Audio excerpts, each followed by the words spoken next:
ആദ്യമായിട്ടാണ് നമ്മളൊരു സംഭവം പറഞ്ഞ സമയത്ത് കുറച്ച് പേര് നെഗറ്റീവ്സ്. അപ്പം ഞാനത് അന്വേഷിച്ചപ്പോൾ എനിക്ക് മനസ്സിലായത് ബോധപൂർവമാണെന്ന് എനിക്ക് തോന്നി. എനിക്കിപ്പോൾ ഈ സ്ഥാപനത്തെ പൊക്കി പറയേണ്ട കാര്യമൊന്നുമില്ല. എൻ്റെ അച്ഛൻ്റെ കുഞ്ഞമ്മയുടെ സ്ഥാപനമൊന്നും പറഞ്ഞാൽ ലോകത്ത് ഒരു സ്ഥാപനവും പഠിപ്പിച്ച കുട്ടികളെ മൊത്തം രക്ഷിച്ച ചരിത്രമില്ല. ഞാൻ 3rd അറ്റംപ്റ്റിൽ പാസ്സായ ഒരാളാണ്. +2 കഴിഞ്ഞ് അവിടെ അങ്ങനെ ഒരു ഏജിന്റെ ഡിഫറൻഷിയേഷനും ഞാൻ കണ്ടിട്ടില്ല. അതിന് മുകളിലേക്ക് വിദ്യാഭ്യാസ യോഗ്യത ഇല്ലാതെ +2 കൊണ്ട് തന്നെ പഠിച്ച് ജോലി മേടിക്കാൻ കഴിയും.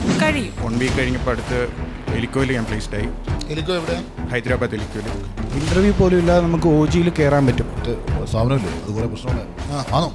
ഞാൻ അറിഞ്ഞില്ല. അവൻ നിനക്ക് കഴിവില്ലാത്തതുകൊണ്ട് നിനക്ക് പാസ്സായില്ലെന്ന് നമുക്ക് അവനടുത്ത് പറയാം. ഇത് അങ്ങനെ പഠിക്കാതെ ഒരാൾക്ക് പോയി എഴുതിയെടുക്കാൻ കഴിയുമെന്ന് നിങ്ങൾ വർക്ക് ചെയ്യുന്നത് നിങ്ങൾക്ക് തോന്നുന്നുണ്ടോ? ഞങ്ങൾ പഠിച്ച് സക്സസ് ആയവരാണ്, ചിലപ്പം പഠിക്കാത്തതുകൊണ്ടാണോ? നിങ്ങൾക്ക് നിങ്ങളുടെ അഭിപ്രായം പറയാം. ഇവരുടെ എല്ലാവരുടെയും സപ്പോർട്ടിനാണ് ഞാൻ പിന്നെയും പാസ്സായത്. നമുക്ക് 5 അറ്റംപ്റ്റ് ഉണ്ട് 1 ഇയറിൽ. ഫാക്കൽറ്റീസ് നല്ലപോലെ സപ്പോർട്ട് ചെയ്യും. ഫസ്റ്റ് എക്സാം എഴുതി ഫെയിലായപ്പോൾ പോലും എനിക്ക് പ്ലേസ്മെന്റ് കിട്ടിയതായിരുന്നു. ലൂമിനസ് വഴിയൊന്നും അല്ലെങ്കിലും കഴിവുണ്ടെന്നുണ്ടെങ്കിൽ ആർക്കും മെഡിക്കൽ സ്ക്രൈബിൽ ജോലി കിട്ടാം എന്ന് ഒരാൾ എൻ്റെ അടുത്ത് പറഞ്ഞു. ഇങ്ങേറങ്ങാണം നാളെ അത് ഉണ്ടായില്ല, വേറെ ആരെങ്കിലും തിരിച്ചു പറഞ്ഞിട്ട് തിരിച്ച് നമുക്കെതിരെ സംസാരിച്ചുള്ള അവസ്ഥ അങ്ങനെ ചെയ്യേണ്ടി വന്നായിരുന്നു. So first of all, I would like to introduce myself. I'm Reshma. I'm welcoming everyone to a wonderful ceremony. അപ്പോൾ ഇവിടെ എത്തിയിരിക്കുന്ന എല്ലാവർക്കും ഒരു വാം വെൽക്കം നേരുകയാണ്. ആൻഡ് യെസ്, നമ്മളെല്ലാവരും ഇവിടെ ഗ്യാദർ ചെയ്തിരിക്കുന്നത് നമുക്ക് എല്ലാവർക്കും അറിയാം വളരെ സ്പെഷ്യൽ ആയിട്ടുള്ള ഒരു ഒക്കേഷന് വേണ്ടിയിട്ടാണല്ലേ.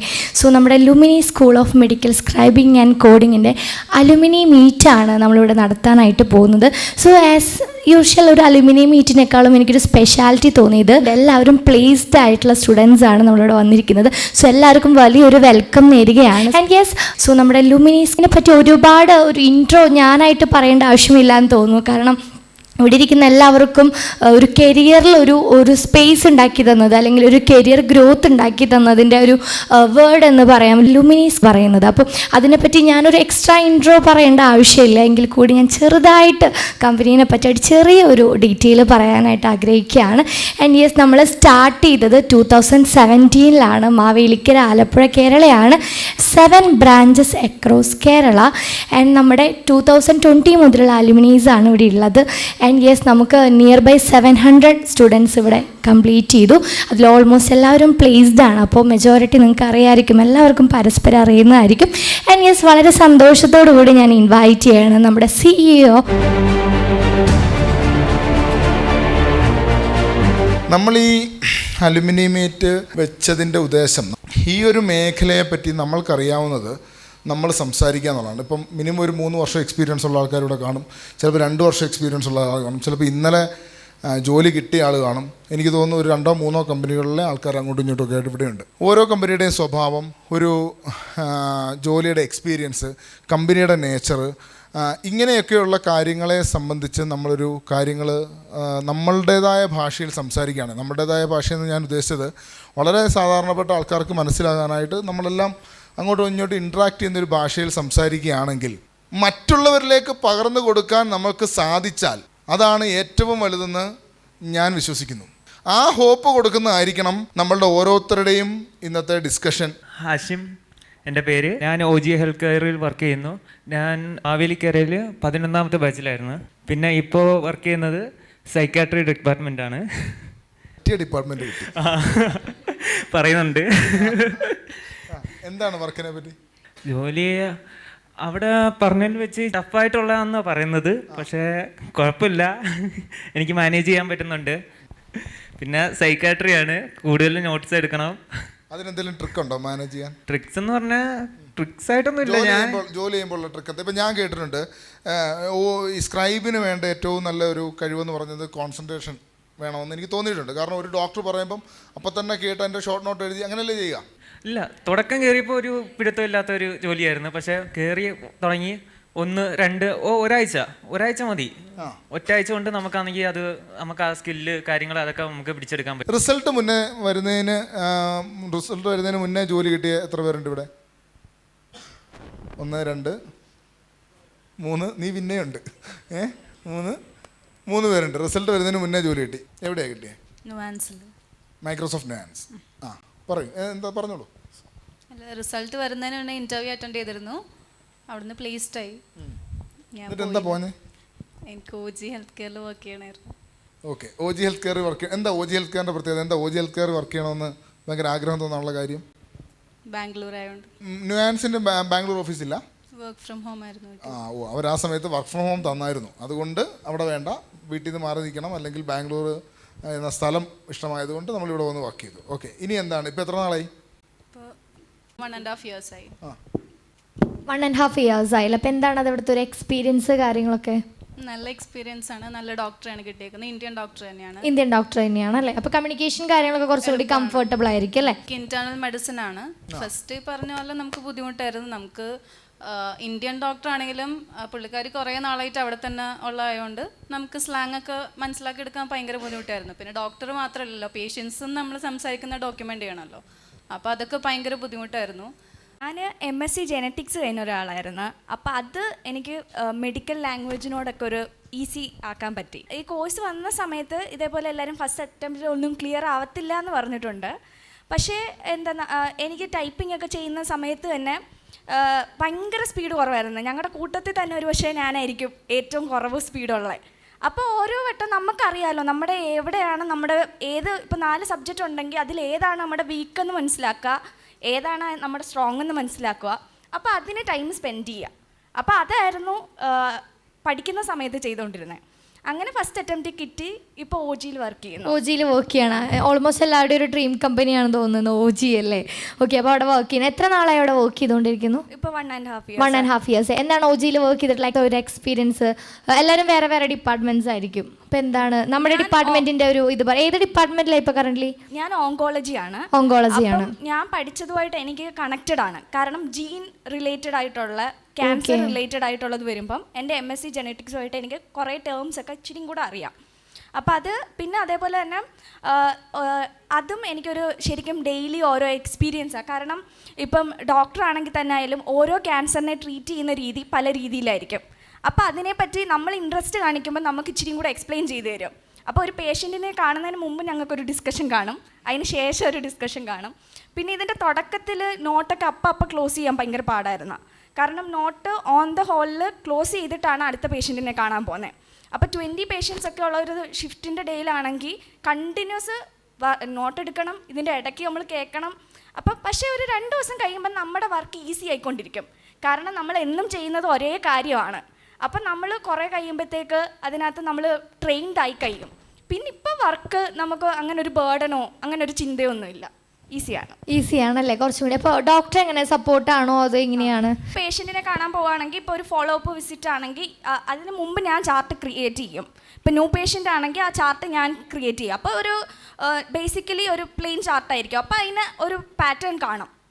പിന്നെ ടൈപ്പ് ഓഫ് വിസിറ്റ് കാണും എൻ്റെ അതിനകത്ത്. അപ്പം നമുക്കറിയാം 3 ടൈപ്പ് വിസിറ്റാണ്. അപ്പോൾ ഈ ടൈപ്പ് വിസിറ്റ് ആണെങ്കിൽ ഇതാണ്, അതിൽ നിന്ന് എന്തെങ്കിലും ഒരു ചേഞ്ച് ഉണ്ടെങ്കിൽ അത് പറയും, ഇന്നതാണ് ഇതിനകത്തുള്ള ചേഞ്ച് എന്ന് പറയും. അതിനകത്ത് ഫാക്കൽറ്റീസ് ഒക്കെ നന്നായിട്ട് സപ്പോർട്ട് ചെയ്തു? ഒബ്വിയസ്ലി, കാരണം എല്ലാവരും ഒത്തിരി ഹെൽപ്പ് ചെയ്ത്. ഞാനാണെങ്കിൽ ഇങ്ങനെ ഒത്തിരി അവരുടെ അടുത്ത് ഇങ്ങനെ ടോർച്ചർ ചെയ്തുകൊണ്ടേയിരിക്കും, ക്വസ്റ്റ്യൻസ് ചോദിച്ചുകൊണ്ടിരിക്കും. എന്നിട്ട് പ്രീവിയസ് ഇയർ ക്വസ്റ്റ്യൻ പേപ്പർ ആയാലും ക്വസ്റ്റ്യൻസ് ഒന്നും കിട്ടിയാൽ എനിക്ക് പറ്റത്തില്ല, പിന്നെ ചോദിച്ചുകൊണ്ടിരിക്കും. അപ്പോൾ അവരൊക്കെ ഒത്തിരി ഹെൽപ്പ് ചെയ്തു. ഐ തിങ്ക് ആ ഒരു ഫസ്റ്റ് അറ്റംപ്റ്റിൽ പാസ്സാവാൻ വേണ്ടി സ്വയം കുറച്ചധികം എഫേർട്ട് എടുത്തിട്ടുണ്ട്. കാരണം മിസ്സുമാർ അങ്ങോട്ട് വിളിച്ച് ടോർച്ചർ ചെയ്ത് ക്വസ്റ്റ്യൻ പേപ്പർ വാങ്ങിച്ച് പഠിച്ച് പാസ്സായിട്ടുള്ള ഒരാളാണ് അല്ലേ? Anyway congrats. ഇനി എന്താണ് ഫ്യൂച്ചർ പ്ലാൻസ്? ഇനി ഒരു ലോങ് ടൈമിൽ കണ്ടിന്യൂ ചെയ്യാനാണോ അതോ സാർ പറഞ്ഞ പോലെ? പക്ഷേ കറൻ്റ്ലി ഒരു 3 years ഇത് തന്നെ കണ്ടിന്യൂ ചെയ്യും. 3 years പറയുമ്പോൾ ഓൾമോസ്റ്റ് ഒരു ലോങ് പീരീഡ് ആയി. അപ്പോൾ കമ്പനി അത്രയും കംഫർട്ടബിൾ ആണ്. അതെ. ഞാൻ ലിസ്റ്റ് എറണാകുളത്ത് പഠിച്ചത്, എളംകുളം ബ്രാഞ്ചിലാണ് പഠിച്ചത്. B3 തേർഡ് ബാച്ച് ആയിരുന്നു. ഞങ്ങൾ ക്ലാസ്മേറ്റ്സ് ആണ്, ഞങ്ങൾ ഒരുമിച്ചുണ്ടായിരുന്നു. ഓക്കെ. കൊച്ചിയാണ് ബേസ്ഡ്? അല്ല, ഞാൻ ചെന്നൈയാണ്. ഓക്കെ, ചെന്നൈ ആണ് ഇപ്പോൾ കറൻ്റ്ലി വർക്ക് ചെയ്യുന്നത്? അല്ല, OGയിൽ. ഓക്കെ, OGയിലാണ് വർക്ക് ചെയ്യുന്നത്. ഓക്കെ, അതിൻ്റെ എക്സ്പീരിയൻസ് കാര്യങ്ങളൊക്കെ ഒന്ന് ഷെയർ ചെയ്യാമോ? പറയുകയാണെങ്കിൽ എനിക്ക് ലൂമിനസ് തൊട്ട് തന്നെ പറയണം. എനിക്ക് അഖിൽ സാറ് എൻ്റെ അഖിൽ സാർ അല്ല, എനിക്ക് അഖിൽ സാർ, എനിക്ക് തോന്നുന്നു അത്രയും സപ്പോർട്ട് കൊടുത്തിട്ടുള്ളത് കൊണ്ടായിരിക്കാം എൻ്റെ അഖിൽ സാർ എന്ന് പറഞ്ഞത്. എനിക്ക് തോന്നുന്നു കുറേ ഡിസ്കഷൻസ് കാര്യങ്ങളൊക്കെ പോയിട്ടുണ്ടായിരിക്കാം. എൻ്റെ അഖിൽ സാർ അല്ല, നമുക്ക് ആ ഒരു ഫ്രീഡം അല്ലേ? ഉണ്ട്. ഞാൻ ഫസ്റ്റ് അറ്റംപ്റ്റ് പാസ്സായതല്ല, 4 or 5 പ്രാവശ്യം എഴുതിയാണ്. അങ്ങനെ പറഞ്ഞ് എഴുതി ഒരു കളഞ്ഞിട്ട് പോവാതെ, അല്ലെങ്കിൽ 2 പ്രാവശ്യം തോറ്റാൽ കളഞ്ഞിട്ട് പോകാനുള്ള മൂഡായിരുന്നു. പക്ഷെ എന്നാലും എല്ലാവരും ഫസ്റ്റ് അറ്റംപ്റ്റ് ഫെയിലായി. അത് ഫെയിലായെന്ന് ന്യൂസ് കിട്ടിയ ദിവസം തന്നെ സാറ് പറഞ്ഞു, ഇന്ന ദിവസം 3 ദിവസം കഴിഞ്ഞിട്ട് തിരുവനന്തപുരത്തൊരു എക്സാം ഉണ്ട്, പോയി അറ്റൻഡ് ചെയ്തോണം. എനിക്ക് അത്രയും ഞാൻ കോൺഫിഡൻ്റ് അല്ല സാറേ എന്ന് പറഞ്ഞു. നമുക്ക് നോക്കാം, നീ പോയി എഴുതാൻ പറഞ്ഞപ്പം പിന്നെ ദീപു അതുപോലെ ഞങ്ങൾ ഒരുമിച്ച് അങ്ങ് ഫ്രണ്ടാണല്ലേ, ഒരേ ബാച്ചിൽ ഒരുമിച്ച് പഠിച്ചത്, ബാച്ചിൽ നിന്ന് വന്നാണ്. പിന്നെ അവിടെ ലൂമിനസ് ശരിക്കും എനിക്ക് ലൈഫ് ടേൺ ചെയ്യുന്ന ഒരു മൊമെൻറ്റിൽ തന്നെയായിരുന്നു ഞാൻ ലൂമിനസ് വന്ന് പെട്ടത്. എനിക്ക് കിട്ടിയ മാംമാരെല്ലാം സൂപ്പർ മാംമാർ. എനിക്ക് എന്നെ പഠിപ്പിച്ച ഡോക്ടറാണ് LOM. അപ്പം ഒന്നും അവിടെ മിസ്സാവില്ല, അവിടെ ഒരു സാധനവും മിസ്സാവാനില്ല, എല്ലാം A to Z അവർക്ക് അറിയാം. ഇംഗ്ലീഷ് മാം ഇന്ദു മിസ്സ് ഭയങ്കര സപ്പോർട്ടീവാണ്. മാമിൻ്റെ അല്ലാത്ത ഫീൽഡ് വരെ മാം കൈയിട്ട് നമുക്ക് ടൈപ്പിങ് മാം അല്ല ചെയ്യുന്നത്, ടൈപ്പിംഗ് വരെ വന്ന് എല്ലാം ഹെൽപ്പ് ചെയ്ത് ഞാൻ എന്നെ സെക്കൻഡ് അറ്റംപ്റ്റും തേർഡ് അറ്റംപ്റ്റിനൊക്കെ നിർബന്ധിച്ച് വിട്ടതെല്ലാം മാമാണ്. ഇവന് കിട്ടുമായിരിക്കും, ശ്രമിക്കുന്നുണ്ട്, പോട്ടെ ഒന്നുകൂടി എഴുതട്ടെ എന്നൊക്കെ പറഞ്ഞ് വിട്ടത് മാമാണ്. എനിക്ക് ലൂമിനസിൽ എല്ലാ മാംമാരും, ചിത്ര മിസ്സ് പഠിത്തം മാത്രമല്ല മൊത്തം ലൈഫിൻ്റെ കാര്യങ്ങളൊക്കെ തന്നെ അങ്ങനെ എല്ലാം കൗൺസിലിങ്ങും ഹാൻഡിലൊക്കെ ചെയ്ത് ഷെയർ ചെയ്യായിരുന്നു. ഈ കോഡിങ് മാത്രമല്ലാതെ കോഡിങ്ങിന് പുറത്തുള്ള കാര്യങ്ങളൊക്കെ നമ്മളെ ഹെൽപ്പ് ചെയ്യുന്ന ആളാണ്. OG-ലോട്ട് വന്നു, ഇതേപോലെ പിന്നെയും വന്ന് ഇവിടെ റെമഡിയൽ ബാച്ചിൽ ഇരുന്നിട്ടാണ് അവിടെയും 2 എക്സാം ഒക്കെ അറ്റൻഡ് ചെയ്തിട്ടാണ് ഞാൻ കയറിയത്. OG-യിൽ എൻ്റെ ട്രെയിനിങ് എനിക്ക് കിട്ടിയതിൽ ബെസ്റ്റായിട്ടുള്ള എക്സ്പീരിയൻസ് എൻ്റെ ട്രെയിനേഴ്സ് എല്ലാം എന്നെ പഠിപ്പിക്കുന്ന എന്നെ കൊണ്ടുപോകുന്ന ആൾക്കാരെല്ലാം സൂപ്പറായിരുന്നു. എനിക്കൊരു ട്രെയിനർ ഈശോ സാർ എന്ന് പറഞ്ഞിട്ടൊരു മലയാളി സാറാണ്. സാറിൻ്റെ കീഴിൽ നിന്ന് കയറി വരാൻ ഇച്ചിരി പാടാണ്. ട്രെയിനറുടെ പേരെന്താ? ഈശോ. പക്ഷേ ആ ട്രെയിനിങ് എനിക്ക് ഭയങ്കര ഹെൽപ്പായി. സാർ ഒരു അക്ഷരം റെക്കോർഡ് ചെയ്യാനോ ലിസൺ ചെയ്യാനോ സമ്മതിക്കില്ല ട്രെയിനിങ്. ഇപ്പം എൻ്റെ ഡോക്ടറാണെങ്കിൽ ഒരു 50 പേഷ്യൻറ്റിനെയൊക്കെ ഡെയിലി കാണുന്ന ആളാണ്. 46, 48, 49, 50 ഇങ്ങനെയാണ് പുള്ളിയുടെ റുട്ടീൻ. ഞാൻ സെക്കൻഡ് ഹാഫാണ് ചെയ്യുന്നത്. എനിക്ക് എന്നാലും ഒരു 25 അബവ് പേഷ്യൻസ് ഉണ്ടാവുമെന്നും. പക്ഷേ എനിക്കപ്പം ഇപ്പോഴത്തെ വർക്കിൻ്റെ ഇടയ്ക്ക് ഈ റെക്കോർഡിങ്ങിനെ ഡിപ്പെൻഡ് ചെയ്യാൻ പറ്റത്തില്ല. കാരണം എൻ്റെ കൂടിയ ഡോക്ടർ ടയർ 3 ഡോക്ടറാണ്. അപ്പോൾ അവർക്ക് വിസിറ്റ് അവരുടെ ഷിഫ്റ്റ് കഴിഞ്ഞ് 3/4 മണിക്കൂറിനകത്ത് നോട്ട് കൈ കിട്ടണം, ഈ 25 പേഷ്യൻറ്റിൻ്റെയും കൈ കിട്ടണം. അപ്പോൾ ഞാൻ റെക്കോർഡിങ്ങിനെ ഡിപ്പെൻഡ് ചെയ്ത് കഴിഞ്ഞാൽ എനിക്കത് പറ്റത്തില്ല. അത്ര ഈ 1/2 മണിക്കൂറിനകത്ത് അല്ലെങ്കിൽ 1 മണിക്കൂറിനകത്ത് തീർക്കാൻ പറ്റത്തില്ല. പക്ഷെ ആ ട്രെയിനിങ്, ആ മുമ്പ് കിട്ടിയ ഈശോ സാറിൻ്റെ ട്രെയിനിങ്, ആ സാധനം ഇപ്പം അത് ഭയങ്കര യൂസായി. ഇപ്പം എനിക്ക് റെക്കോർഡിങ്ങിനെ ഡിപ്പെൻഡ് ചെയ്യാതെ ഓൺ ദ ഗോ ഇങ്ങനെ പോവാം. നല്ല ജോലിയാണ് കിട്ടിയത്. ഒരുപാട് എൻ്റെ കഷ്ടപ്പെടുന്ന പിള്ളേരുണ്ട് ഇതിനകത്ത്. 10-12 മണിക്കൂറൊക്കെ ജോലി ചെയ്യുന്നവരുണ്ട്, എനിക്കറിയാം. അല്ലെങ്കിൽ 8 മണിക്കൂർ 9 മണിക്കൂർ സ്ഥിരം ചെയ്യുന്നവരുണ്ട്. പക്ഷെ എൻ്റെ ഡോക്ടർ എനിക്ക് 4 മണിക്കൂറുള്ളൂ ഡോക്ടറിൻ്റെ വിസിറ്റ്. പിന്നെ എനിക്കൊരു അഡീഷണൽ 1.5 മണിക്കൂർ അത്രയൊക്കെ ഇരുന്നാൽ മതി. പോയ വഴിയിലെല്ലാം എനിക്ക് കുറച്ച് ലക്കിലാണ് വന്നത്. പിന്നെ ഞാൻ റെമഡിയൽ ബാച്ചിൽ വന്ന എൻ്റെ ഗംഗാ മിസ് ഉണ്ട്, ബാക്കി മാംമാരുണ്ട്, അവരെല്ലാം പഠിപ്പിച്ചാണ്. ഗംഗാ മിസ്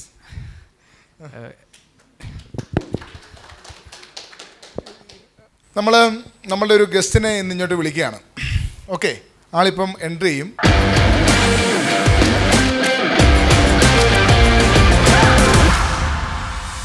അദ്ദേഹം നമ്മളെ പറ്റി നമ്മുടെ ഇൻസ്റ്റിറ്റ്യൂട്ടിനെ ബേസ് ചെയ്തിട്ടൊരു പരസ്യം ചെയ്തിരുന്നു. നമുക്കറിയാം, ആസ് യൂഷ്വൽ ലൂമിനസിൻ്റെ കീഴിൽ ധാരാളം നെഗറ്റീവ് കമൻറ്റ്സ് വരാറുണ്ട് എന്നുള്ള കാര്യം നമുക്കറിയാം, അല്ലേ? അതെന്തുകൊണ്ടൊക്കെയോ കാരണങ്ങൾ കൊണ്ട് സംഭവിക്കുന്ന ധാരാളം നെഗറ്റീവ് കമൻറ്റ്സ് വരാറുണ്ട്. സത്യസന്ധതയുള്ള കാര്യമാണെന്ന് നമുക്ക് അറിയാവുന്നത് കൊണ്ട് അങ്ങോട്ടും ഇങ്ങോട്ടും തർക്കമാവുകയും സംസാരിച്ചപ്പോൾ നമ്മൾ സ്വാഭാവികമായിട്ടും പറഞ്ഞ് നമുക്ക് നമ്മുടെ കുട്ടികളുണ്ട്, അവരെ വിളിക്കാൻ പറ്റും. ഇങ്ങനെ ഞാൻ മുമ്പേ പറഞ്ഞ അലുമിനിയം മീറ്റപ്പിൻ്റെ ഭാഗമായിട്ട് കുട്ടികളുണ്ട് എന്ന് പറഞ്ഞപ്പോൾ എന്നാൽ എനിക്ക് കാണണം എന്ന് പറഞ്ഞു. എനിക്കിപ്പോൾ ഈ സ്ഥാപനത്തെ പൊക്കി പറയേണ്ട കാര്യമൊന്നുമില്ല. എൻ്റെ അച്ഛൻ്റെ കുഞ്ഞമ്മയുടെ സ്ഥാപനമൊന്നുമല്ല, കാശ് കിട്ടിയ പുള്ളിക്ക് കിട്ടത്തുള്ളൂ. അപ്പോൾ പക്ഷേ എന്നെ സംബന്ധിച്ച് നമ്മൾ ഒരാളോട്, എൻ്റെ ഒരു രീതി അങ്ങനെയാണ്, പരമാവധി സത്യസന്ധമായി സംസാരിക്കാൻ ഇഷ്ടപ്പെടുന്ന ഒരാളാണ് ഞാൻ. ബിഗ് ബോസ് വിജയിച്ചു കഴിഞ്ഞ ശേഷവും പരസ്യങ്ങളും പരിപാടിയൊക്കെ ആയിട്ട് പലരും വന്നപ്പോഴും ആദ്യമേ എടുത്തൊരു തീരുമാനമാണ്, ബോധ്യപ്പെടാത്തതൊന്നും ആരോടും പറയില്ല. ആരെയും പറഞ്ഞ് പറ്റിച്ച് ശീലമില്ലാത്തതുകൊണ്ട് ആദ്യമായിട്ടാണ് നമ്മളൊരു സംഭവം പറഞ്ഞ സമയത്ത് കുറച്ച് പേര് നെഗറ്റീവ്സ്. അപ്പം ഞാനത് അന്വേഷിച്ചപ്പോൾ എനിക്ക് മനസ്സിലായത് ബോധപൂർവമാണെന്ന് എനിക്ക് തോന്നി. പിന്നെ ലോകത്ത് ഒരു സ്ഥാപനവും പഠിപ്പിച്ച കുട്ടികളെ മൊത്തം രക്ഷിച്ച ചരിത്രമില്ല. അതുകൊണ്ട് എതിരഭിപ്രായങ്ങൾ വരാം, പക്ഷേ സംശയങ്ങൾ ഇതൊക്കെയായിരുന്നു. അതിലൊരു പയ്യൻ പറഞ്ഞൊരു കാര്യം, +2 വിദ്യാഭ്യാസം കഴിഞ്ഞാൽ എല്ലാവർക്കും ഒന്ന് പഠിച്ചാലൊന്നും കിട്ടത്തില്ല. അതിനാർക്കെങ്കിലും ഒരാൾക്കൊരു മറുപടി പറയാം. +2 കഴിഞ്ഞിട്ട് ഈ കോഴ്സിന് ചേർന്ന ഒരാളുണ്ടെന്നുണ്ടെങ്കിൽ അയാൾക്ക് ഇതുമായി ബന്ധപ്പെട്ടൊരു മറുപടി പറഞ്ഞാൽ അത് എനിക്ക് കുറച്ച് കൺവിൻസ്ഡ് ആവും. ഞാൻ കൺവിൻസ്ഡ് ആയി കഴിഞ്ഞാൽ മറ്റൊരാളെ ഞാൻ കൺവിൻസ് ചെയ്തോളാം. എൻ്റെ പേര് ഐശ്വര്യ. ഞാൻ ലൂമിനസ് ട്രിവാൻഡ്രത്താണ് പഠിച്ചത്. +2 കഴിഞ്ഞിട്ട് അച്ഛൻ റെക്കമെൻഡ് ചെയ്തിട്ടാണ് ഞാൻ ഫസ്റ്റ് ഈ കോഴ്സിനെ പറ്റി അറിയുന്നതും പോകുന്നതും. ഫാക്കൽറ്റീസ് എല്ലാം നല്ല സപ്പോർട്ടായിരുന്നു. പഠിക്കാനായാലും നമ്മൾ ഫോൾ ബാക്ക് ചെയ്യുന്നതെന്ന് തോന്നിയാൽ അവർ നല്ലപോലെ സപ്പോർട്ട് ചെയ്തിട്ടുണ്ട്. +2 കഴിഞ്ഞ് അവിടെ അങ്ങനെ ഒരു ഏജിൻ്റെ ഡിഫറൻഷിയേഷനൊന്നും ഞാൻ കണ്ടിട്ടില്ല. ഞാൻ 4th അറ്റംപ്റ്റിലാണ് എനിക്ക് കിട്ടിയത്. ഫസ്റ്റ് ഫെയിലായി, സെക്കൻഡ് ഞാൻ എറണാകുളത്ത് എഴുതി, അവിടെയും ഫെയിലായി. പിന്നെ റെമഡിയലിൽ വന്നു. ഗംഗാ മാം, മാളവിക മാം, വിജിത് സാർ ഇവരുടെ എല്ലാവരുടെയും സപ്പോർട്ടുകൊണ്ടാണ് ഞാൻ പിന്നെയും പാസ്സായത്. നമുക്ക് 5 അറ്റംപ്റ്റ് ഉണ്ട് 1 ഇയറിൽ. അപ്പം അത്രയും അറ്റംപ്റ്റ് ചെയ്യുക. 1-2 അറ്റംപ്റ്റ് ചിലപ്പോൾ കിട്ടിയില്ലാന്ന് വിചാരിച്ചിട്ട് നമുക്ക് അല്ല, അങ്ങനെ അപ്പം നമുക്ക് അതിന് മുകളിലേക്ക് വിദ്യാഭ്യാസ യോഗ്യത ഇല്ലാതെ +2 കൊണ്ട് തന്നെ പഠിച്ച് ജോലി മേടിക്കാൻ കഴിയും. കൂടുതൽ വിദ്യാഭ്യാസമല്ല, നമുക്ക് സ്കില്ലാണ് വേണ്ടത്. നമ്മൾ ഇത് പഠിക്കുന്നതിൻ്റെ ഇടയിൽ തന്നെ നമുക്ക് ഏറ്റവും കൂടുതൽ വേണ്ടത് ടൈപ്പിംഗ് ആണ്. ഓക്കെ ആയിരുന്നോ ഫാക്കൽറ്റീസിൻ്റെ കാര്യത്തിൽ പഠിത്തം കാര്യങ്ങൾ? നിങ്ങളുടെ സുഹൃത്തുക്കൾക്ക് ജോലി കിട്ടാത്തവരുടെ കാര്യത്തിലും നിങ്ങളുടെ ഒരു അഭിപ്രായത്തിൽ അവരും അവരുടെ കഴിവില്ലാത്തതുകൊണ്ടോ അല്ലെങ്കിൽ അവർക്ക് ഭാഗ്യമില്ലാഞ്ഞുകൊണ്ടോ അല്ലെങ്കിൽ സമയമാകാത്തതുകൊണ്ടോ കിട്ടാതിരിക്കാം, പക്ഷേ ഇവിടെ നിന്ന് കിട്ടിയ ഒരു സർവീസിൽ നിങ്ങൾ ഹാപ്പി ആയിരുന്നല്ലോ. എൻ്റെ പേര് ആശ എന്നാണ്. ഇപ്പോൾ ഫാക്കൽറ്റീസിനെ കുറിച്ച് പറയാനാണെങ്കിൽ അവർ നല്ലപോലെ സപ്പോർട്ട് ചെയ്തിട്ടുണ്ട്. ഞാൻ 3rd അറ്റംപ്റ്റിൽ പാസ്സായ ഒരാളാണ്. ഞാൻ ഫസ്റ്റ് 2 അറ്റംപ്റ്റ് എൻ്റെ ഇൻസ്റ്റിറ്റ്യൂട്ടിൽ തന്നെ ചെയ്തിട്ടുണ്ടായിരുന്നു. പിന്നെ ഞാൻ ഇവിടെ വന്നിട്ട് ഒരു റെമഡിയൽ ബാച്ചിലാണ് എൻ്റെ ഒരു അറ്റംപ്റ്റ് നടത്തിയത്. ഇൻസ്റ്റിറ്റ്യൂട്ടിൽ തന്നെ ഞങ്ങൾക്ക് നല്ല സപ്പോർട്ട് ഉണ്ടായിരുന്നു. അവരുടെ സപ്പോർട്ട് കൊണ്ടാണ് ഞാനിപ്പോഴും ഇവിടെ തന്നെ നിൽക്കുന്നത്. 1, 2, 3 അറ്റംപ്റ്റൊക്കെ പരാജയപ്പെട്ടിട്ടുണ്ട്. അപ്പോൾ അത് എന്തുകൊണ്ടാണ് പരാജയപ്പെട്ടത്, അല്ലെങ്കിൽ എങ്ങനെയാണ് നിങ്ങളതിനെ ഓവർകം ചെയ്തതെന്ന് ആർക്കെങ്കിലും പറയാൻ പറ്റിക്കഴിഞ്ഞാൽ? ഞാൻ വേറെ BSc ഇലക്ട്രോണിക്സ് അങ്ങനെ കുറേ ഡിഗ്രി കോഴ്സുകളൊക്കെ ചെയ്തിട്ടാണ് വന്നത്. പക്ഷേ ഇവിടെ വന്ന് കോഴ്സിന് ചേർന്നപ്പോഴാണ് മനസ്സിലായത് കോഴ്സിൻ്റെ രീതി എങ്ങനെയാണ്. കോഴ്സിൽ മെയിനായിട്ട് വേണ്ട ഇംഗ്ലീഷാണ് പ്രോപ്പറായിട്ട് ഇവർ ഫോക്കസ് ചെയ്യണത്. ഇംഗ്ലീഷാണ് മെയിൻ. ബാക്കി ഞാൻ 4 പ്രാവശ്യം 4-5 പ്രാവശ്യം അറ്റൻഡ് ചെയ്തപ്പോഴും വേറെ ഒന്നിനും ഫെയിലായിട്ടില്ല. ഇംഗ്ലീഷിന് മാത്രമാണ് ഫെയിലായിട്ടുള്ളത്. കമ്മ്യൂണിക്കേറ്റ് ഇംഗ്ലീഷ് അത് നമുക്ക് വേണം, അതാണ് ഇമ്പോർട്ടൻറ്റ്. ടൈപ്പിംഗ് നമുക്ക് കിട്ടും, നമ്മൾ പ്രാക്ടീസ്. നമ്മളൊന്ന് ഹാർഡ് വർക്ക് ചെയ്ത് കഴിഞ്ഞാൽ ഉറപ്പായിട്ടും ടൈപ്പിംഗ് നമുക്ക് കിട്ടും. അത് നമ്മൾ തന്നെ ദിവസവും 1 മണിക്കൂർ നമ്മൾ ഒരേ കാര്യം ചെയ്തുകൊണ്ടിരുന്നെങ്കിൽ അത് ഓഫ് കോഴ്സ് നമ്മുടെ ലൈഫിൽ കിട്ടുന്ന കാര്യമാണ്. അതിപ്പം നമുക്ക് 50+ എല്ലാവരും ഇവിടെ ഇരിക്കുന്ന എല്ലാവർക്കും അറൗണ്ട് 70 ടൈപ്പിംഗ് സ്പീഡ് കാണുന്നുള്ളവരാണ്. അത് തുടക്കത്തിൽ ഫസ്റ്റ് ഞാൻ അവിടെ പോയപ്പോൾ 5 ആണ്, 5, 2, 3 അങ്ങനെയൊക്കെയാണ്. അറൗണ്ട് 70 എന്ന് പറഞ്ഞാൽ 1 മിനിറ്റ് കൊണ്ട് 70 വേർഡ്സ് ടൈപ്പ് ചെയ്യും. ഫാക്കൽറ്റീസ് നല്ലപോലെ സപ്പോർട്ട് ചെയ്യും. ഞാൻ ഫസ്റ്റ് എക്സാം എഴുതി ഫെയിലായപ്പോൾ പോലും എനിക്ക് പ്ലേസ്മെൻറ്റ് കിട്ടിയതായിരുന്നു. IDS മൊഹാലിയിൽ പ്ലേസ്മെൻറ്റ് കിട്ടി, ഓഫർ ലെറ്റർ കിട്ടി, പക്ഷെ പോയില്ല. അത് കഴിഞ്ഞ് 1 വീക്ക് കഴിഞ്ഞപ്പോൾ അടുത്ത് എലിക്കോയിൽ ഞാൻ പ്ലേസ്ഡായി. എലിക്കോ എവിടെയാണ്? ഹൈദരാബാദ് എലിക്കോയിൽ. എലിക്കോയിൽ ഓൾമോസ്റ്റ് 1 മന്ത് ഞാൻ വർക്ക് ചെയ്തിട്ടുണ്ട്. പക്ഷേ എങ്കിലും മനസ്സിലൊരു റിഗ്രറ്റ് ഉണ്ടായിരുന്നു, എനിക്ക് OG കിട്ടിയില്ലല്ലോ. അതിന് വേണ്ടിയല്ലേ ഫോക്കസ് ചെയ്ത് നമ്മൾ പഠിച്ചതും കഷ്ടപ്പെട്ടതും. എനിക്ക് സ്മിത മാം ഫാക്കൽറ്റീസ് ഡെഫിനറ്റായിട്ട് അവർ ഹെൽപ്പ് ചെയ്തിട്ടുണ്ട്, നല്ലപോലെ ഹെൽപ്പ് ചെയ്തിട്ടുണ്ട്. ഇൻ്റർവ്യൂ അറ്റൻഡ് ചെയ്യാനും എല്ലാത്തിനും ഇങ്ങോട്ട് വിളിച്ച് പറയും. ഏത് രാത്രിയായാലും എപ്പോഴായാലും എന്തായാലും വിളിച്ച് പറയേണ്ട ഓപ്പർച്യൂണിറ്റി ഉണ്ട്, നിങ്ങൾ ട്രൈ ചെയ്യണം. തോറ്റുപോയതല്ലേ എന്ന് പറഞ്ഞ് ഞാൻ എലിക്കോയിൽ പ്ലേസ്ഡ് ആയിട്ട് എനിക്ക് 80% കിട്ടാത്തതുകൊണ്ടാണ്, ഇംഗ്ലീഷിന് മാത്രം 80% കിട്ടാത്തതുകൊണ്ടാണ് എനിക്ക് എലിക്കോയിലോട്ട് പോകേണ്ടത്. 80% കിട്ടി എല്ലാത്തിനും ഉണ്ടായിരുന്നെങ്കിൽ ഇൻ്റർവ്യൂ പോലും ഇല്ലാതെ എനിക്ക് OGയിൽ പ്ലേസ്ഡ് ആവാൻ പറ്റുമായിരുന്നു. അതുകൊണ്ട് വീണ്ടും എനിക്ക് ഒരു ഓപ്പർച്യൂണിറ്റി ഉണ്ട്. ഇവിടെ റെമഡിയൽ ബാച്ച് ഗംഗാ മാം, മാളവിക മാം അവർ ഹെൽപ്പ് ചെയ്തിട്ടുണ്ടായിരുന്നു. ഡെഫിനറ്റ്ലി അവരുടെയും കൂടെ പുഷ് കൊണ്ട് ഞാൻ റെമഡിയൽ ബാച്ചിൽ 2ാമത്തെ തവണ അറ്റംപ്റ്റ് ചെയ്ത് ഞാൻ ക്ലിയർ ചെയ്തു. OGയിൽ ഇപ്പം വർക്ക് ചെയ്യണം, ഒക്കെയാണ്. അപ്പം അല്ല, അപ്പോൾ നിങ്ങൾ നിങ്ങളുടെ റിലേറ്റീവ്സിനോ നിങ്ങൾക്ക് അറിയാവുന്ന കുട്ടികളോടൊക്കെ ഈ കോഴ്സ് പഠിക്കുന്നതിനായിട്ട് ബന്ധപ്പെട്ട് ഓൾറെഡി സംസാരിച്ചിട്ടുണ്ടോയെന്ന് വെച്ചാൽ ഞാൻ കഷ്ടപ്പെട്ടു, നീ മാത്രം രക്ഷപ്പെട്ടാൽ മതിയൊന്നും. ഞാൻ കഷ്ടപ്പെട്ടിട്ടാണ് വന്നത്. കഷ്ടപ്പെടാൻ തയ്യാറാണെങ്കിൽ അല്ല, ഞാൻ സജസ്റ്റ് ചെയ്തിട്ടുണ്ടോ എന്ന് ചോദിച്ചതാണ്. എൻ്റെ ഫ്രണ്ട്സിന് എനിക്ക് 27 ഇയേഴ്സ് ആയി. ഞാൻ 2-3 കോഴ്സ്, എൻ്റെ പ്രായത്തിലുള്ളവരൊക്കെ ബാക്കി ഓൾമോസ്റ്റ് എല്ലാവരും സെറ്റിൽഡാണ്. ഇപ്പം എനിക്കറിയുന്നുള്ള എൻ്റെ ഫ്രണ്ട് സർക്കിളിൽ ചോദിച്ചിട്ടുണ്ട്. അവരിപ്പോൾ ഇങ്ങോട്ട് വിളിച്ച് ചോദിക്കുന്നുണ്ട് ഇങ്ങനെയാണ് സംഭവം. ഞാൻ പറഞ്ഞ് ചുമ്മാ എനിക്കറിയാലോ അവരേതുവരെ പോവും എന്ന് എനിക്കറിയാമെന്നുള്ളതുകൊണ്ട് അങ്ങനെയുള്ള ആളാണെങ്കിൽ ഞാൻ സജസ്റ്റ് ചെയ്യും. പക്ഷെ നമ്മൾ 25 വയസ്സ് വരെ എടുക്കത്തുള്ളൂ. അങ്ങനെയായിരുന്നു. മെയിനായിട്ട് ഞാൻ ഇത്രയും കാര്യങ്ങളൊക്കെ തന്നെ അറിയാം. അതായത് ഇപ്പം നമ്മൾ ഇത് ഒരു വരും തലമുറയോട് പഠിക്കണമെന്ന് പറയണമെങ്കിൽ അത് എനിക്ക് കുറച്ച് സക്സസ് സ്റ്റോറിയുള്ള ആൾക്കാരെ കാണണമായിരുന്നു. അപ്പോൾ നിങ്ങളുടെ സക്സസ് സ്റ്റോറീസ്, നിങ്ങൾ വന്നു രക്ഷപ്പെട്ട കാര്യങ്ങളെക്കുറിച്ച് പറഞ്ഞു. ചില ആൾക്കാരെ അപ്പം ഞാൻ എന്തുകൊണ്ട് ഇത് പറയുന്നു എന്ന് വെച്ച് കഴിഞ്ഞാൽ +2 കഴിഞ്ഞതിന് ശേഷം പലരും ഈ ജോബ് ഓറിയൻറ്റഡ് ആയിട്ടുള്ള ചിന്തകൾ പലപ്പോഴും ഇല്ല. അതുകൊണ്ടാണ് ഇങ്ങനൊരു കോഴ്സ് വരുന്ന സമയത്ത് അത് നമ്മൾ പ്രൊമോട്ട് ചെയ്യാം അല്ലെങ്കിൽ പരിചയപ്പെടുത്തി തരാമെന്ന് പറഞ്ഞത്. അപ്പം ഞാൻ ധൈര്യമായിട്ട് പ്രൊമോട്ട് ചെയ്ത് സംസാരിക്കാമല്ലോ, കുഴപ്പമൊന്നും ഇല്ലല്ലോ എന്ന് ചോദിച്ചത്. ആണെങ്കിൽ നല്ലൊരു കൈയടി കൊടുക്കാം. അതിപ്പോൾ ഇതിനകത്ത് ഒരു പയ്യൻ പറഞ്ഞു, ലൂമിനസ് വഴിയൊന്നും അല്ലെങ്കിലും കഴിവുണ്ടെന്നുണ്ടെങ്കിൽ ആർക്കും മെഡിക്കൽ സ്ക്രൈബിൽ ജോലി കിട്ടാം എന്ന് ഒരാൾ എൻ്റെ അടുത്ത് പറഞ്ഞു. ഞാൻ ചോദിച്ചത്, അങ്ങനെ പഠിക്കാതെ ഒരാൾക്ക് പോയി എഴുതിയെടുക്കാൻ കഴിയുമെന്ന് നിങ്ങൾ വർക്ക് ചെയ്യുന്നത് നിങ്ങൾക്ക് തോന്നുന്നുണ്ടോ? അങ്ങനെ ഉണ്ടെങ്കിൽ അങ്ങനെ കഴിയുമെങ്കിൽ കഴിയുമെന്ന് പറയാം. അതല്ല, ഒരു കോച്ചിങ്ങിൻ്റെ ആവശ്യമുണ്ടെങ്കിൽ അത് പറയാം. എൻ്റെ ഒരു എക്സ്പീരിയൻസ് പറയുകയാണെങ്കിൽ ഈ കോഴ്സ് പഠിക്കാതെ തന്നെ ജോലി കിട്ടും. പക്ഷേ ആ ഇൻ്റർവ്യൂ പാസ്സാവാനും ആ ഇൻ്റർവ്യൂവിനെ ചെയ്യുന്ന ആളെ കൺവിൻസ് ചെയ്യാനുള്ള സ്കില്ല്, നോളജ് നിങ്ങൾക്കുണ്ടായിരിക്കണം. ഈ കോഴ്സ് പഠിക്കുന്നത് കൊണ്ടുള്ള ഗുണം എന്താണെന്ന് വെച്ചാൽ നമുക്ക് ഈ ജോബിന് വേണ്ടിയിട്ടുള്ള ട്രെയിനിങ് കിട്ടുന്നു. ടൈപ്പിംഗ് ആയാലും ഇംഗ്ലീഷ് ആയാലും. ഇപ്പോൾ ഈ കോഴ്സ് പഠിക്കുന്നതിന് മുമ്പ് എനിക്ക് ഇംഗ്ലീഷിൽ ABCD അല്ലാതെ വേറൊന്നും അറിയത്തില്ലായിരുന്നു. ബേസിക് ഗ്രാമർ പോലും അറിയാത്ത ആളായിരുന്നു ഞാൻ ഈ കോഴ്സ് പഠിച്ച അതിൽ കമ്മ്യൂണിക്കേറ്റ് ഇംഗ്ലീഷ് എല്ലാം ചെയ്തിട്ടാണ് ഇംഗ്ലീഷ് ഇമ്പ്രൂവ് ചെയ്തത്. അങ്ങനെ ഇംഗ്ലീഷ് ഇമ്പ്രൂവ് ചെയ്ത് തന്നെയാണ് എനിക്ക് ഇംഗ്ലീഷ് പാസ്സാകാൻ സാധിച്ചതും ബാക്കി എല്ലാ വിഷയം ഇങ്ങനെ ഈ കോഴ്സിലൂടെ തന്നെയാണ് ഞാൻ ഇമ്പ്രൂവ് ചെയ്തത്. എനിക്ക് മെഡിക്കൽ ലാംഗ്വേജ് ബേസ് ഒന്നുമില്ലായിരുന്നു, ഇത് പഠിച്ച് തന്നെയാണ് കിട്ടിയത്. ഞാൻ സയൻസ് ബാക്ക്ഗ്രൗണ്ടിൽ വന്ന ആളൊന്നുമല്ല. അപ്പോൾ എനിക്ക് ഈ കോഴ്സ് പഠിച്ചത് കൊണ്ട് ഗുണമുണ്ടായോ എന്ന് ചോദിച്ചാൽ ഈ ജോലി കിട്ടാൻ വേണ്ടി എനിക്കൊരു വഴി തുറന്ന് കിട്ടി. എനിക്ക് എൻ്റെ സ്കില്ലുകളൊക്കെ അതിലൂടെ ഇമ്പ്രൂവ് ചെയ്യാൻ പറ്റി. +2 പഠിച്ച ആൾക്ക് സയൻസ് ബാക്ക്ഗ്രൗണ്ട് ഉണ്ട് എന്നുകൊണ്ട് മാത്രം ഈ ജോലി കിട്ടണമെന്നില്ല. അയാൾക്ക് ഈ ജോലി ചെയ്യാനുള്ള എന്തെങ്കിലും ബേസിക് സ്കിൽ ഓൾറെഡി ഉണ്ട്. ഇൻ്റർവ്യൂ ചെയ്യുന്ന ആളെ കൺവിൻസ് ചെയ്യാൻ കഴിയും. ഒരു സ്ക്രൈബ് ആവാനുള്ള എന്തെങ്കിലും സ്കില്ല് ബേസായിട്ടുണ്ടെങ്കിൽ അയാൾക്ക് ഈ ജോലി കിട്ടും. കോഴ്സ് പഠിക്കാതെ തന്നെ കിട്ടും.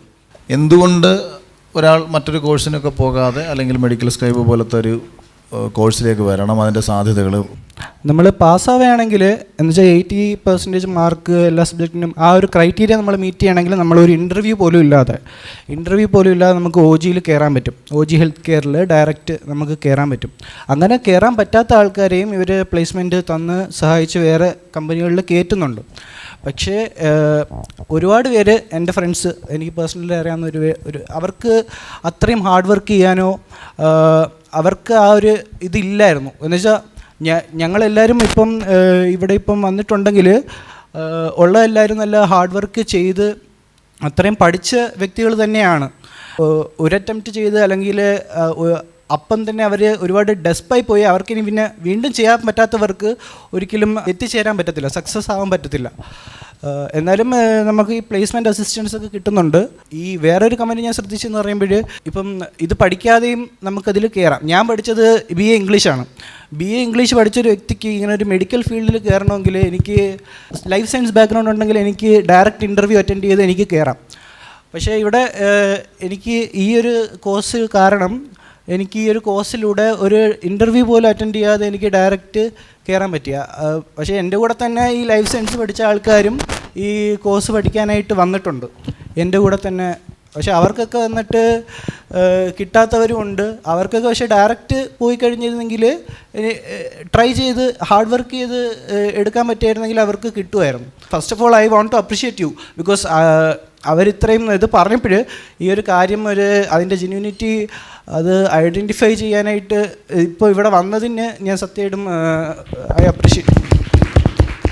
അല്ല, അത് നമുക്കറിയണം. കാര്യം നമ്മളിപ്പം എന്നെ സംബന്ധിച്ച് നമ്മൾ പറയുന്നത് കേട്ട് ഒരു കുട്ടി പോലും ചതിക്കപ്പെടാൻ പാടില്ലല്ലോ. ഈ അഖിലേട്ടൻ പറഞ്ഞിട്ടാണ് ഞങ്ങളവിടെ പോയി പഠിച്ചത്. അത് അവൻ നിനക്ക് കഴിവില്ലാത്തതുകൊണ്ട് നിനക്ക് പാസ്സായില്ല എന്ന് നമുക്ക് അവൻ്റെ അടുത്ത് പറയാം. നീ പഠിക്കാഞ്ഞുണ്ടല്ലേ നീ വിജയിക്കാത്തതെന്ന് എനിക്ക് പറയാം. അത്തരം നെഗറ്റീവുകളെ നമുക്ക് അവൻ്റെ മുഖത്ത് നോക്കി തന്നെ പറയാം. രക്ഷപ്പെടണമെങ്കിൽ പോയി പരിശ്രമിക്കടാ എന്ന് പറയാം. അതല്ലാതെ ചേട്ടാ അത് പഠിച്ചു ഞങ്ങൾക്ക് ഇപ്പം 50,000 രൂപ എന്ന് പറഞ്ഞു, പിന്നെ 1 ലക്ഷം മേടിച്ചു, അല്ലെ 5 ലക്ഷം മേടിച്ചു, 10 ലക്ഷം മേടിച്ചു, അങ്ങനെ ചെയ്തു. ഇങ്ങനെയൊക്കെയാണല്ലോ നമ്മൾ പൊതുവെ തട്ടിപ്പ് വെട്ടിപ്പ് എന്ന് പറയുന്നത്. അപ്പോൾ ഈ പല ആൾക്കാരും വന്നിട്ട് ചീറ്റിംഗ് എന്നുള്ള രീതിയിലാണ് എന്നെ പലരും അറിയിച്ചത്. അപ്പം ചീറ്റിംഗ് ഉണ്ടെന്നുണ്ടെങ്കിൽ നമ്മൾ അന്വേഷിക്കണ്ടേ? അപ്പോൾ അത് അന്വേഷിക്കാൻ ഇറങ്ങിയപ്പോഴത്തേക്ക് ഇതിൽ ചീറ്റിങ്ങോ കാര്യങ്ങളോ നെഗറ്റീവ്സോ ഒന്നുമില്ല. അപ്പോൾ ആ നെഗറ്റീവ് ആ കുട്ടികൾ ഇട്ടുകൊണ്ടാണല്ലോ സ്വാഭാവികമായിട്ടും. അല്ലാതെ നമ്മൾ വരില്ലല്ലോ. അതെ, അതാണ്. അപ്പോൾ നല്ലതാണ്, എല്ലാം സംഭവിക്കുന്നതെല്ലാം നല്ലതിന് എന്ന് ഗീതയിൽ പറയുന്നത് ശരിയാണെന്നുള്ളതാണ്. കാരണം ആ നെഗറ്റീവ് ഇട്ടില്ലായിരുന്നെങ്കിൽ ഇപ്പോൾ ഒരിക്കലും അഖിൽമാരാർ ഇവിടെ ഇരിക്കില്ല, വരാമെന്ന്. അതുകൊണ്ട് കുറച്ച് ക്ലാരിറ്റി കൊടുക്കാൻ പറ്റും. ഇപ്പം നമ്മളല്ലെങ്കിൽ എന്താണ്, നമ്മൾ ആ 1 മിനിറ്റിൽ കുറച്ച് കാര്യങ്ങൾ പറഞ്ഞ് വിട്ടു കഴിഞ്ഞു. ഇതിപ്പോഴെന്ന് പറഞ്ഞാൽ ഞാനും കൺവിൻസ്ഡായി. ഇപ്പോൾ ഒരുത്തന്നെ വഴി ഇപ്പം ഇങ്ങനൊരു കോൺട്രവേഴ്സി അല്ലെങ്കിൽ ഒരു നെഗറ്റീവ്സ് വന്നില്ല എന്നുണ്ടെങ്കിൽ വരുന്ന പ്രശ്നം, ഒരാൾ എന്നെ വഴി വെച്ച് കണ്ടിട്ട് ചോദിക്കണം, ചേട്ടാ മറ്റേ സ്ഥാപനമില്ലേ അത് കുറേ പ്രശ്നമുള്ളേ ആണോ? അയ്യോ അത് ഞാൻ അറിഞ്ഞില്ലടാ. അതേസമയം ഇപ്പോൾ ഒരു എന്നോട് ചോദിച്ചാൽ ഞാൻ പറയാം, അത് ഞാൻ പോയി കണ്ടെല്ലാം വെരിഫൈ ചെയ്ത് എൻ്റെ കാര്യങ്ങളൊക്കെ എനിക്കറിയാം, എന്തുകൊണ്ടാണ് നെഗറ്റീവ് വന്നത്, എന്തുകൊണ്ടാണ് അത് വരുന്നത് എനിക്കറിയാമെന്ന്. ഇങ്ങനെങ്ങാനും നാളെ അത് ഉണ്ടായില്ല വേറെ ആരെങ്കിലും തിരിച്ച് പറഞ്ഞിട്ട് തിരിച്ച് നമുക്കെതിരെ സംസാരിച്ചിട്ടുള്ള അവസ്ഥ അങ്ങനെ ചെയ്യേണ്ടി വന്നേനെ. അപ്പം നെഗറ്റീവ് ഇട്ട പിള്ളേർക്ക് സ്തുതി വീണ്ടും ഇടട്ടെ. എനിക്കൊരു അഭ്യർത്ഥന ഉള്ളത്, നമ്മൾക്ക് പൊതുസമൂഹത്തിന് മുമ്പിൽ തെളിയിക്കാൻ പറ്റുന്നത് നിങ്ങൾ പോസിറ്റീവ് ഇടുമ്പോഴാണ്. ഞാൻ ഇന്ന് വരെ ഒരിടത്തും ആരോടും പറഞ്ഞിട്ടില്ല, പക്ഷേ ദയവായി ഇനി നമ്മൾ സംസാരിച്ച് തുടങ്ങണം പറ്റിയാൽ. കാരണം പുതിയൊരാളത് കാണുമ്പോൾ, നെഗറ്റീവ് കാണുമ്പോൾ ഒരു മുൻധാരണയോടുകൂടി അത് മോശമാണ്, ഇൻഡസ്ട്രി മോശമാണ്, അല്ലെ ഇത് ഒരു അങ്ങനെ ചെയ്യാൻ പറ്റില്ല എന്നൊരു ധാരണയോടുകൂടി പോകാതിരിക്കാൻ പറ്റിയാൽ നിങ്ങൾക്ക് ഞാൻ കമൻറ്റ് മാത്രമല്ല ഞാൻ പറയുന്നത് എവിടെയെങ്കിലും ഒരു പൊതുസ്ഥലം കിട്ടിയാൽ ഇടിച്ചു കയറി നിങ്ങൾ വർക്ക് ചെയ്യുന്ന ഒരു ഇൻഡസ്ട്രിയെ പറ്റി 2 വാക്ക് നിങ്ങളുടെ ജോലിയെപ്പറ്റി സംസാരിക്കാൻ പറ്റില്ല. ആ വാക്കുകൾ വളരെ പ്രചോദനം മറ്റുള്ളവർക്ക് നൽകും. സോറി, പറഞ്ഞോളൂ. അല്ലല്ല, ഞാൻ പറഞ്ഞത് ഇപ്പം കുറച്ച് പേര് നെഗറ്റീവ്സ് പറയുമ്പോൾ നിങ്ങൾ ഇത് പഠിച്ച് നിങ്ങൾ സക്സസ് ആയിട്ടുള്ള ആൾക്കാരാണ്, നിങ്ങൾക്ക് പറയാം ഞങ്ങൾ പഠിച്ച് സക്സസ് ആയവരാണ്, ചിലപ്പം പഠിക്കാത്തതുകൊണ്ടാണെന്നോ നിങ്ങൾക്ക് നിങ്ങളുടെ അഭിപ്രായം പറയാം. നമ്മൾ ഈ നമ്മുടെ അഭിപ്രായം പറയാതെ മാറി നിൽക്കേണ്ട കാര്യമില്ലല്ലോ. എനിക്ക് ഉള്ളിൻ്റെ ഉള്ളിൽ എൻ്റെ മനസാക്ഷിയിൽ ഞാൻ ആരെയും പറ്റിച്ചിട്ടില്ല എന്ന് ബോധ്യപ്പെടുത്തണം. എനിക്ക് ഒരുത്തനെയും ബോധ്യപ്പെടുത്തി ജീവിക്കേണ്ട കാര്യമില്ല. ഞാൻ ലോകത്ത് ആരെയും ഒന്നും ബോധ്യപ്പെടുത്താനല്ല, എൻ്റെ മനസാക്ഷിക്ക് ശരിയെന്ന് തോന്നുന്ന കാര്യങ്ങളുമായിട്ടല്ല ഇപ്പോഴും മുന്നോട്ട് പോകുന്ന ഒരാളാണ് ഞാൻ. അപ്പോൾ എനിക്ക് രാത്രി കിടന്നുറങ്ങുമ്പം ലൂമിനസിൻ്റെ അഖിലിൻ്റെ കയ്യിൽ നിന്ന് അയാൾ എനിക്ക് കുറച്ച് പൈസ തരുന്നു, ഞാൻ പരസ്യം ചെയ്തു, അതുകൊണ്ട് എൻ്റെ ഉറക്കം പോകാൻ പാടില്ല. ഓക്കെ. കാരണം ഇത് ഈ ആരുടെ ഈ നെഗറ്റീവൊന്നും എനിക്ക് പ്രശ്നമൊന്നുമല്ല. ഞാൻ ബിഗ് ബോസിലേക്ക് കയറി പോകുമ്പോൾ ഭയങ്കര കേരളത്തിലെ ഏറ്റവും കൂടുതൽ സോഷ്യൽ മീഡിയയിൽ ഹേറ്റേഴ്സ് ഉള്ള ഒരാളായിരുന്നു ഞാനെന്നാണ് വിശ്വസിക്കുന്നത്. അത് കഴിഞ്ഞ് തിരിച്ചിറങ്ങി വരുമ്പോൾ ഏറ്റവും കൂടുതൽ ഫാൻസ് ഉള്ള ഒരാളായിട്ടാണ് ഞാൻ ഇറങ്ങി വരുന്നത്. അതുകൊണ്ട് നെഗറ്റീവ്സും പോസിറ്റീവ്സും നോക്കിയൊന്നും ഞാൻ ജീവിക്കത്തില്ല. പക്ഷേ നമ്മുടെ മനസാക്ഷിക്ക് നമ്മൾ ചെയ്യുന്നത് ശരിയാണെന്നൊരു തോന്നൽ പറഞ്ഞു, അത് ബോധ്യപ്പെടുക എന്നുള്ളത് സെൽഫ് സാറ്റിസ്ഫാക്ഷൻ കിട്ടാൻ വേണ്ടിയിട്ടായിരുന്നു. തീർച്ചയായിട്ടും നമുക്ക് അത്രയല്ലേ പറ്റും. ഇന്നലെ രാത്രിയിലൊക്കെ ഞാൻ ഭയങ്കര കൺഫ്യൂഷനിലായിരുന്നു. ഞാൻ പുള്ളിയോട് രാവിലെ പറയുകയും ചെയ്തു, തന്ന പൈസയും തിരിച്ചു തന്നേക്കാം, വീഡിയോ ഞാൻ ഡിലീറ്റ് ചെയ്തേക്കാം, കാര്യം എനിക്ക് ആരുടെയും വായിരിക്കുന്നതെന്ന് കേൾക്കാൻ പറ്റത്തില്ല. ഇതെന്തെങ്കിലും മാൽ പ്രാക്ടീസോ കാര്യങ്ങളോ ഇത് സംഭവിച്ചിട്ടുണ്ടെന്നുണ്ടെങ്കിൽ ഒരു കാരണവശാലും ഇത് മുന്നോട്ട് പോകാൻ പറ്റത്തില്ല എന്ന് പറഞ്ഞിരുന്നു. വളരെ കൃത്യമായിട്ട് എൻ്റെ എല്ലാ സംശയങ്ങളും ക്ലാരിറ്റി ചെയ്തു. ഞാൻ ആ നെഗറ്റീവ്സ് എന്നൊരു പയ്യനോട് 49 മിനിറ്റ് സംസാരിച്ചു. ആലോചിച്ചു, നമ്മുടെ അടുത്ത് 1 മിനിറ്റ് സംസാരിക്കാൻ വേണ്ടിയിട്ട് ഒരുപാട് പേര് വിളിക്കുമ്പോഴത്തേക്ക് സമയമില്ല മോനെന്ന് പറയുന്നത് ഞാൻ അവനോട് 49 മിനിറ്റ് സംസാരിച്ചത് പോലും അവൻ്റെ സംശയങ്ങളും കൺസേൺസും ഒക്കെ കൃത്യമായിട്ട് മനസ്സിലാക്കിയിട്ട് രണ്ടുപേരും കേൾക്കണമല്ലോ. നമ്മളിവിടെ വന്നിട്ട് ഒരാൾ മാത്രം പറയുന്നത് കേട്ടിട്ട് പോവുക. അപ്പോൾ ആ പയ്യൻ പറയുന്നത് കേട്ടു, അദ്ദേഹം പറയുന്നത് കേട്ടു. ഇതിൽ നിന്ന് എനിക്ക് മനസ്സിലായത് നിങ്ങളുടെ ഭാഗത്താണ് ശരി, അദ്ദേഹത്തിന് വ്യക്തിപരമായിട്ടുണ്ടായിട്ടുള്ള ചില വിഷമങ്ങളുടെ പുറത്ത് വന്നിരുന്ന് പറയുന്ന അഭിപ്രായങ്ങൾ മാത്രമാണെന്നും അല്ലെങ്കിൽ മറ്റാരെങ്കിലും ഇവരെ തകർക്കണം, ഈ സ്ഥാപനം തകർക്കണം എന്നുള്ള ഉദ്ദേശത്തിൽ കരുതിക്കൂട്ടി കളിക്കുന്നതുമാകാം. അങ്ങനെയാണ് എനിക്ക് ഫീൽ ചെയ്തത്. തെറ്റിയിട്ടില്ല എന്നാണ് ഞാൻ വിശ്വസിക്കുന്നത്. അപ്പോൾ എന്തായാലും നിങ്ങളെ കൂടെ വന്ന് കണ്ട് ബോധ്യപ്പെട്ടപ്പോഴത്തേക്ക് കുറച്ചുകൂടെ കോൺഫിഡൻസ് ആയപ്പോൾ നിങ്ങളോട് എല്ലാവരും ഒരു താങ്ക്സ്. ജോലിയുടെ ഇടയ്ക്ക് പ്രത്യേകിച്ച് നിങ്ങൾക്ക് കമ്മിറ്റ്മെൻ്റ് ഒന്നുമില്ലല്ലോ ഇപ്പോൾ ഇവിടെ വന്നിരിക്കണമെന്ന് ഇത് പറയണമെന്നൊന്നും, നിങ്ങളെല്ലാവരും ജോലി ചെയ്യുന്നവരാണ്. അപ്പോൾ നിങ്ങൾക്ക് ആ നന്ദി സ്ഥാപനത്തിനോടുണ്ട് എന്നുള്ളതാണ് ഞാൻ മനസ്സിലാക്കുന്നത്. അതിലും സ്നേഹം ഞാൻ നിങ്ങളോട് പങ്കുവയ്ക്കുന്നു. താങ്ക് യു, ഒരുപാട് സന്തോഷം. എപ്പോഴെങ്കിലുമൊക്കെ നമുക്ക് കാണാം. ഞാൻ മീര, ഞാൻ ലൂമിനസ് ഇൻസ്റ്റിറ്റ്യൂട്ട് ട്രിവാൻഡ്രത്താണ് പഠിച്ചത്. ഞാനിപ്പോൾ വർക്ക് ചെയ്യുന്നത് OG ഹെൽത്ത് കെയറിലാണ്. ശരിക്കും ഞാൻ +2 ശേഷമാണ് ഈ കോഴ്സിൽ ചേരുന്നത്. ഞാൻ ഡിഗ്രിക്കൊന്നും പോയിട്ടില്ല. +2 ശേഷം ഇപ്പോൾ നെയ്ബർ എനിക്കിത് സജസ്റ്റ് ചെയ്തതാണ് ഈ ഒരു കോഴ്സ്. അതുപോലെ തന്നെ ഇൻസ്റ്റിറ്റ്യൂട്ട് തൊട്ടടുത്തായതുകൊണ്ടും ഞാൻ പോയി അന്വേഷിക്കുകയും പിന്നെ അതനുസരിച്ച് കാര്യങ്ങൾ മുന്നോട്ട് പോവുകയാണ് ചെയ്തത്. മെഡിക്കൽ സ്ക്രൈബ് ആയി നിൽക്കുന്നതും ലൂമിനസിൻ്റെ ഒരു പാർട്ടാണ്. ശരിക്കും എനിക്ക് ടൈപ്പിംഗ് ഒന്നും അറിയില്ല, ഞാൻ ടൈപ്പിംഗ് ചെയ്തിട്ടില്ല. അതുപോലെ തന്നെ ഇംഗ്ലീഷിൽ ഗ്രാമറിൻ്റെ ഇഷ്യൂസ് എനിക്ക് ഒരുപാടുണ്ടായിരുന്നു. അതും ഈ ടൈപ്പിങ്ങിൻ്റെതും ഇപ്പോൾ ഒരുപാട് മച്ച് ബെറ്റർ ആയിട്ടാണ് ഇപ്പോൾ നിലവിൽ ഇരിക്കുന്നത്. പഠിച്ചതിൻ്റെ ഒരു പ്ലസ് പോയിൻ്റ് ആയിട്ട് കാണാം. അത് മാത്രമല്ല ഞങ്ങളുടെ ഫാക്കൽറ്റീസ്, അതായത് മെഗ്ന മാമും ജ്യോതി മാം, ഇവർ 2 പേരുടെ എഫേർട്ടും ഒരു ടീം എഫേർട്ട് തന്നെയായിരുന്നു ഞാനിപ്പോൾ ഇവിടെ നിൽക്കുന്നത്. എൻ്റെ പേര് കമൽ, ഞാൻ ലൂമിനസ് കൊച്ചിയിലെ ബാച്ച് 7 സ്റ്റുഡൻ്റ് ആയിരുന്നു. ഞാനിപ്പോൾ അവിടെ നിന്ന് പഠിച്ചിറങ്ങിയിട്ട് റീസെൻ്റായിട്ട് ഓക്മിഡിസ് എന്നൊരു കമ്പനിയിലേക്ക് പ്ലേസ്മെൻറ്റ് കിട്ടി. ഞാനിപ്പോൾ അവിടെ ജോലി ചെയ്യണം. പിന്നെ ലൂമിനസിലെ എക്സ്പീരിയൻസ് പറയുമ്പോൾ ഞാനൊരു കൊമേഴ്സ് ബാക്ക്ഗ്രൗണ്ടിൽ നിന്നാണ് ഞാനൊരു കോഴ്സ് പഠിക്കാൻ വേണ്ടി ചെന്നത്. ഒരു കൊമേഴ്സ് ബാക്ക്ഗ്രൗണ്ട് ആയിരുന്നിട്ട് പോലും എന്നെ നല്ല രീതിയിൽ ട്രെയിൻ ചെയ്യാനായിട്ട് അവിടുത്തെ സ്റ്റാഫിന് എല്ലാം സാധിച്ചിരുന്നു. എനിക്ക് വേണ്ട പ്രോപ്പറായിട്ടുള്ള എല്ലാ ട്രെയിനിങ്ങും, ഇംഗ്ലീഷ് കമ്മ്യൂണിക്കേഷൻ ആണെങ്കിലും അതേപോലത്തെ ലാംഗ്വേജ് ഓഫ് മെഡിസിൻ ആണെങ്കിലും പിന്നെ ടൈപ്പിംഗ് ആണെങ്കിലും എല്ലാത്തിലും എനിക്ക് പ്രോപ്പറായിട്ട് ട്രെയിനിങ് തരാനായിട്ട് കൊച്ചി ബ്രാഞ്ചിലത്തെ എല്ലാ സ്റ്റാഫിനും പറ്റിയിരുന്നു. ഇപ്പോൾ റീസെൻ്റായിട്ട് ഞാൻ ജോലി ചെയ്യുന്ന കമ്പനിയിൽ എനിക്ക് നല്ല രീതിയിൽ പെർഫോം ചെയ്യാനായിട്ട് എന്നെ കൊണ്ട് സാധിക്കുന്നുണ്ട്. ഞാൻ ട്രിവാൻഡ്രം ലൂമിനസിലാണ് പഠിച്ചത്. ഞാൻ പോസ്റ്റ് ഗ്രാജുവേഷൻ കഴിഞ്ഞിട്ട് വേറെ ജോലിക്ക് വേണ്ടി എന്ത് പഠിക്കണമെന്ന് ആലോചിച്ചുകൊണ്ടിരുന്നപ്പോഴാണ് മെഡിക്കൽ സ്ക്രൈബിനെ പറ്റി അറിഞ്ഞത്. അങ്ങനെ മെഡിക്കൽ സ്ക്രൈബിങ് പഠിക്കാൻ വേണ്ടിയിട്ടാണ് ലൂമിനസിൽ വന്നത്. അങ്ങനെ ഞാൻ 6 മന്ത്സ് കോഴ്സ് അവിടെ നിന്ന് പഠിച്ചു. എനിക്ക് കുറേ കാര്യങ്ങൾ പഠിക്കാൻ പറ്റി. Medical language, English, typing, coding, ഇതെല്ലാം ഞാൻ അവിടെ നിന്ന് ബേസിക് കാര്യങ്ങളൊക്കെ പഠിച്ചു. ഇമ്പ്രൂവ്മെൻ്റ് ഉണ്ടായി. അങ്ങനെ 6 മാസത്തെ കോഴ്സിന് ശേഷം എനിക്ക് ബാംഗ്ലൂർ OG ഹെൽത്ത് കെയറിൽ പ്ലേസ്മെൻറ്റ് കിട്ടി. എനിക്ക് എൻ്റെ 4ാമത്തെ അറ്റംപ്റ്റിലാണ് ഞാൻ എൻ്റെ എക്സാം ക്ലിയർ ചെയ്തത്. ബാംഗ്ലൂർ സെലക്ഷൻ കിട്ടി പോയതിന് ശേഷം അവിടെ നിന്നാണ് ഞാൻ എക്സാം എല്ലാം ക്ലിയർ ചെയ്തത്. അങ്ങനെ ഞാൻ OG ഹെൽത്ത് കെയറിൽ ബാംഗ്ലൂർ പോയി 4ാമത്തെ മാസം എൻ്റെ എക്സാംസ് എല്ലാം ക്ലിയർ ചെയ്തു. പ്ലേസ്മെൻറ്റ് കിട്ടി, ജോയിൻ ചെയ്തു. ഇപ്പോൾ OG ഹെൽത്ത് കെയറിൽ വർക്ക് ചെയ്യുന്നു. ഇപ്പോൾ ഡോക്ടർ റെഡി മെഡിക്കൽ സ്ക്രൈബാണ്. 8 മാസമായിട്ട് ഇപ്പോൾ OG ഹെൽത്ത് കെയറിൽ വർക്ക് ചെയ്തുകൊണ്ടിരിക്കുകയാണ്. എൻ്റെ എക്സ്പീരിയൻസ് എങ്ങനെയാണെന്ന് വെച്ചാൽ OG ഹെൽത്ത് കെയർ പോലുള്ള ഒരു നല്ല കമ്പനിയിൽ പ്ലേസ്മെൻറ്റ് കിട്ടാൻ എനിക്ക് ഈ കോഴ്സ് ഒരുപാട് സഹായിച്ചു എന്ന് വേണമെങ്കിൽ പറയാം. ഞാൻ വളരെയധികം സാറ്റിസ്ഫൈഡ് ആണ് ഈ ഒരു കോഴ്സ് പഠിച്ചതുകൊണ്ട്.